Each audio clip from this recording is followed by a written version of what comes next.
नमस्कार, राधे राधे। आज हम देव उठनी एकादशी पर माता तुलसी और भगवान शालीग्राम के विवाह की सरल पूजा विधि और सामग्री के बारे में जानेंगे। तो चलिए शुरू करते हैं। जहाँ हमें पूजा करनी है वहाँ सफाई करने के बाद में गोबर से जरूर लीपेंगे, क्योंकि गोबर में माँ लक्ष्मी जी का वास होता है। इसके बाद में आटा से हम इस प्रकार से एक चौक बनाएंगे। चौक बनाने के बाद में उसको हल्दी से जरूर डेकोरेट करेंगे, क्योंकि हल्दी में विवाह की रस्मों में हल्दी का विशेष महत्व होता है। उसके बाद इस प्रकार से स्वास्तिक बनाएंगे। स्वास्तिक जरूर बनाते हैं क्योंकि स्वास्तिक माता लक्ष्मी के आगमन का प्रतीक होता है। तुलसी माता और भगवान शालीग्राम की पूजा के लिए इस प्रकार से मंडप सजाएंगे। मंडप में केले के पत्ते और गन्ने से मंडप बनाने के बाद में आज 11 प्रकार के दीपक जलाने का विशेष महत्व होता है। माता की पूजा विधि के लिए उनका श्रृंगार का सामान इस प्रकार से अर्पित करते हैं। इस प्रकार से पटली बिछाने के बाद में 2 वस्त्र लिए जाते हैं।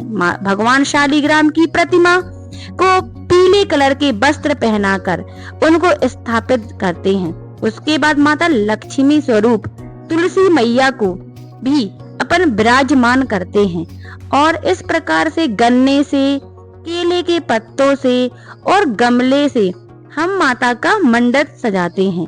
सबसे पहले भगवान शालीग्राम की पूजन शुरू करते हैं। उन्हें जल से स्नान कराने के बाद में इस प्रकार से हल्दी से स्वास्तिक बनाते हैं।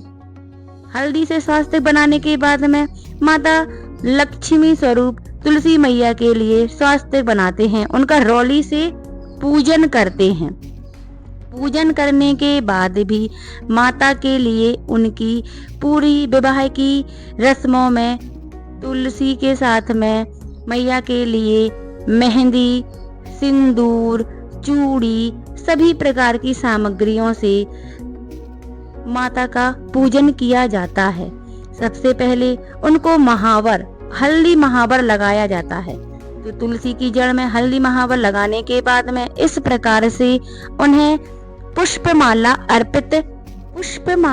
अर्पित करने के साथ ही विवाह की विभिन्न रस्में प्रभु शालीग्राम को पीले पुष्पों से पूजन करते हैं। तुलसी माता के लिए चुनरी उठाते हैं। चुनरी उठाने के बाद में इस प्रकार से दीप प्रज्वलित करते हैं। कलश पूजन भी करते हैं। सामग्री में एक माता के लिए साड़ी भेंट करना चाहिए। साड़ी भेंट करने के उपरांत विवाह के लिए पायल, बिछिया जैसी चीजें भी माता को जरूर अर्पित करना चाहिए। केले के पत्तों से इस प्रकार मंडप सजाकर माता के लिए हम लोग पूजन करते हैं और भगवान शालीग्राम भगवान का पूजन करते हैं। वस्त्र स्वरूप उन्हें कलावा अर्पित करते हैं। इसके बाद में पीले पुष्पों से उनका पूजन किया जाता है। तुलसी मैया की श्रृंगार सामग्री और इसके बाद में बिछिया, पायल जैसी चीजें अर्पित करते हैं। माता के लिए पूरे भक्ति भाव से उनका पूजन करते हैं। गठजोड़ा के लिए एक लाल चुनरी में पीले वस्त्र को, उसमें सुपारी और एक सिक्का, कुछ पैसे या फिर पान रखकर गांठ बांधते हैं। गठजोड़ा के बाद में इस प्रकार से विष्णु भगवान और तुलसी माता का अपन कर देते हैं गठजोड़ा। इसके बाद में यह विवाह विष्णु और माता तुलसी के प्रति भक्ति भाव को दर्शाता है और हमें इस बात को याद दिलाता है कि प्रकृति में हर एक तत्व का महत्व है। इस विवाह से जुड़ी मान्यता है कि जो भी व्यक्ति इस दिन तुलसी का विवाह करता है उसे निश्चित ही विशेष आशीर्वाद प्राप्त होता है।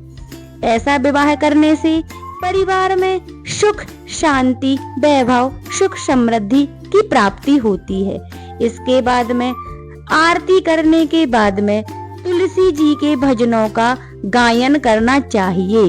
गायन करने के बाद में हम सभी को परिवार सहित भगवान की पूजा करने के बाद में सभी में प्रसाद वितरित करना चाहिए और पूरी भक्ति भाव से इस प्रकार की रस्में करना चाहिए। हिंदू धर्म में तुलसी विवाह का बड़ा महत्व है। तुलसी को मां लक्ष्मी का अवतार माना जाता है, जो भगवान विष्णु की अर्धांगिनी है।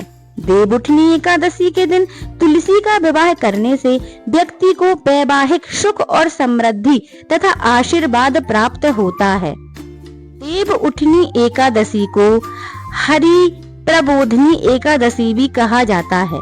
कहते हैं कि आज के दिन भगवान विष्णु अपनी 4 महीने की योग निद्रा से जागते हैं, अतः भगवान के पूजन में इस प्रकार से मंडप सजाना चाहिए। इससे भगवान जरूर खुश होते हैं और हमें आशीर्वाद प्रदान करते हैं। मान्यता है कि देवउठनी एकादशी के दिन माता तुलसी और भगवान शालिग्राम का विवाह संपन्न कराने से व्यक्ति को कन्यादान के समान फल प्राप्त होता है। अतः आपको ये वीडियो कैसा लगा, इसके लिए मुझे जरूर लाइक, शेयर एंड सब्सक्राइब करें।